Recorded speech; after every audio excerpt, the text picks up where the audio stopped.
Hello, everybody. Welcome back to another exciting adventure of Welcome to Dead House. If you've been following along, you'll know that we ended off with Josh and Amanda in the graveyard, finding Petey, and Petey not recognizing them, and then realizing that all of their friends were dead, and Ray just admitting that yes, they were dead. So we're going to continue now with chapters 13 and 14. I took a step back, my sneakers sinking into the soft ground. The air was heavy and still. No one made a sound. Nothing moved. Dead. I'm surrounded by death, I thought.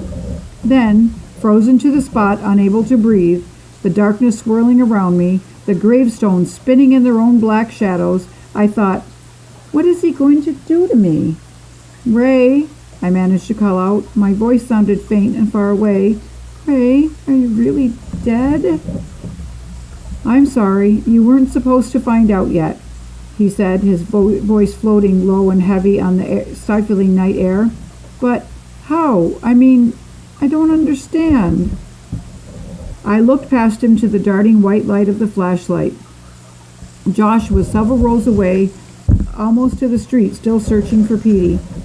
Petey, I whispered, dread choking my throat, my stomach tightening in horror. Dogs always know, Ray said in a low, flat tone. Dogs always recognize the living dead. That's why they have to go first. They always know. You mean... Petey's dead? I choked out the words. Ray nodded. They kill the dogs first. No! I screamed and took another step back, nearly losing my balance as I bumped into a low marble gravestone. I jumped away from it. You weren't supposed to see this, Ray said, his narrow face expressionless except for his dark eyes, which revealed real sadness.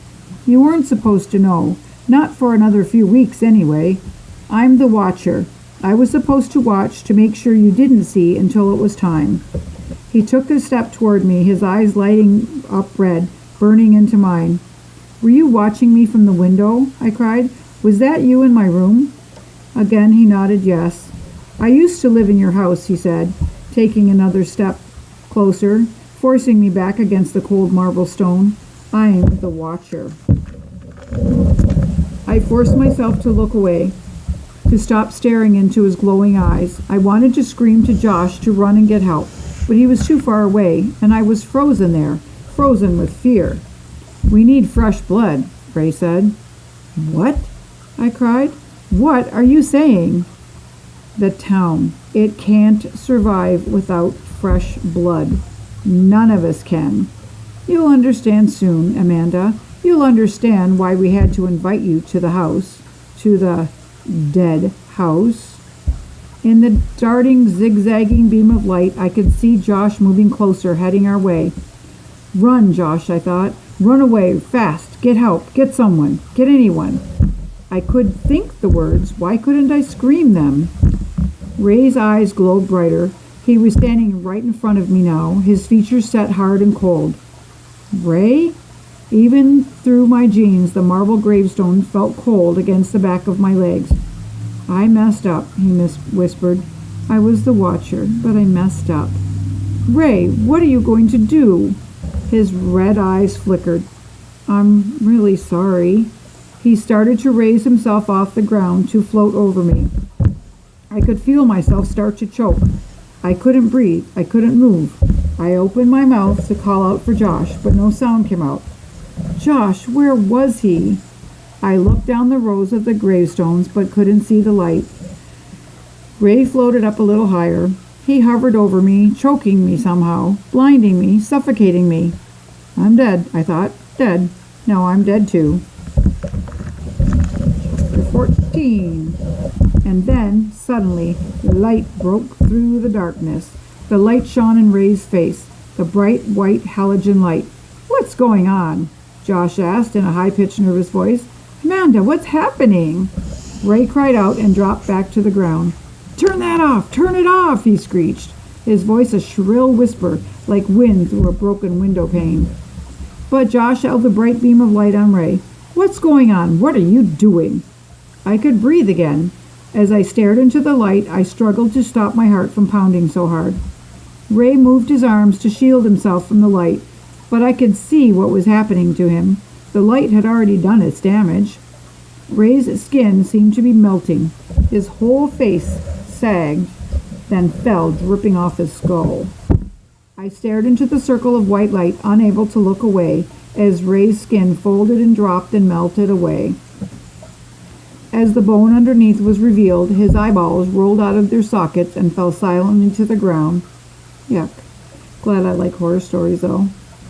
Josh, frozen in horror, somehow held the bright light steady, and we both stared at the grinning skull, its dark crater staring back at us. "Oh!" I shrieked as Ray took a step toward me.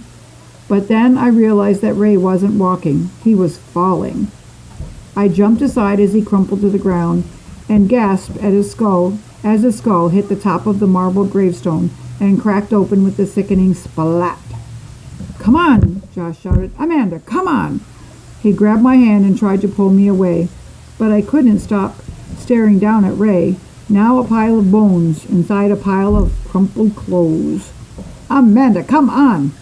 Then, before I even realized it, I was running beside Josh as fast as I could down the long row of graves toward the street. The light flashed against the blur of the gravestones as we ran, slipping on the soft, dew-covered grass, gasping in the still hot air. "We've got to tell Mom and Dad. Got to get them away from here," I cried. They won't believe it," Josh said as we reached the street.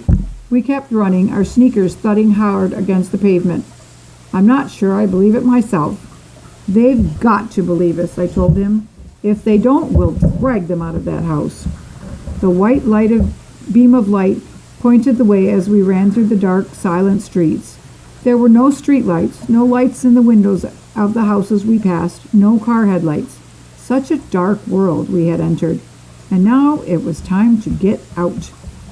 We ran the rest of the way home. I kept looking back to see if we were being followed, but I didn't see anyone.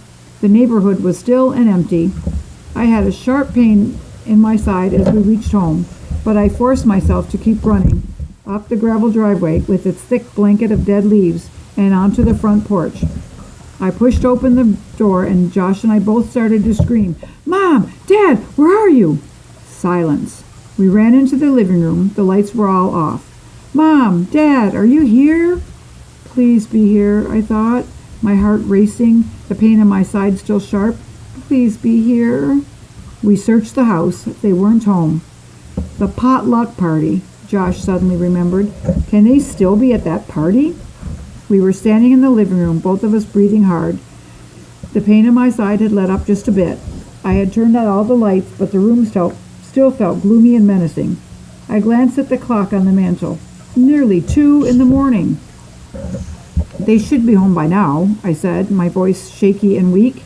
"Where did they go? Did they leave a number?" Josh was already on his way to the kitchen. I followed him, turning on the lights as we went.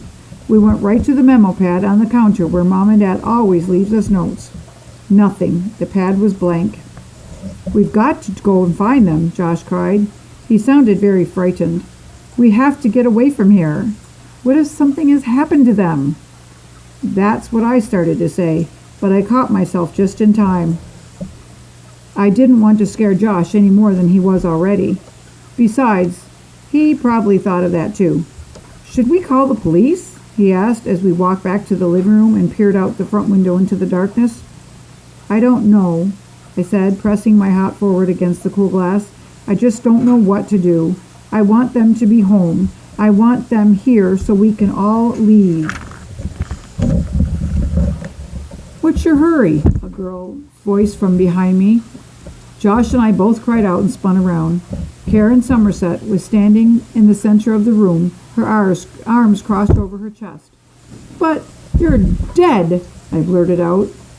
She smiled, a sad smile, a bitter smile. And then 2 more kids stepped in front of the hallway. One of them clicked off the lights. "Too bright in here," he said. They moved next to Karen. And another kid, Jerry Franklin, another dead kid, appeared by the fireplace. And I saw the girl with short black hair, the one I had seen on the stairs, move beside me by the curtains.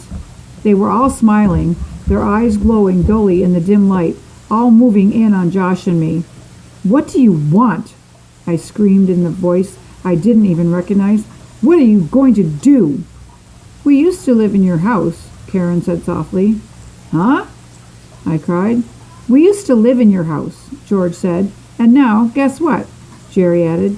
Now we're dead in your house.